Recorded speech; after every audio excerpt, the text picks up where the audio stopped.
अमरावतीमधील राजकमल चौकामध्ये भाजप विरोधात निषेध आंदोलन करण्यात आलं। तिकीट न मिळाल्यामुळे भाजप पदाधिकाऱ्यांमध्ये तीव्र नाराजी या ठिकाणी आपल्याला पाहायला मिळते। भाजप प्रवक्ता शिवराय कुलकर्णी, जयंत ढेलकर, दिनेश सूर्यवंशी यांचा या ठिकाणी निषेध करण्यात आला। नाराज कार्यकर्त्यांकडून प्रभाग मुक्त भाजप असा नारा दिला गेला। माफी नाही तर आंदोलन, बावनकुळेंकडे तक्रारीचा इशारा देण्यात आलेला आहे। नहीं सहेंगे, नहीं सहेंगे। माफी मांगो, माफी मांगो। शिवराय कुलकर्णी माफी मांगो।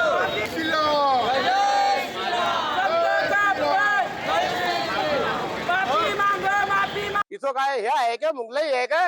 इथं यांची फक्त इंटरव्ह्यू घेऊन राहिले तुम्ही और फोटो टेशन करून राहिले तुम्ही। हे काय मुंगलाई चालू आहे का तुमच्या लोकांची? हे मुंगलाई नाही जाणणार। अजून अगर कोणी मी असो की माझे जेवढे साधू महात्मा असन कुठेही अमरावतीचे, पूरे इंडिया मध्ये, पूरे महाराष्ट्राचे, पूरे विदर्भाचे, अगर जेवढे साधू महात्मा कोणी अगर लीडर कोणी अगर उंगली दाखवा काही कोणती भाषण अगर गोष्टी करा, आम्ही सैनिकांना अपमान करा, असे आम्ही इथं राजकमल चौक करून जाहीर निषेध करून राहिलो आम्ही।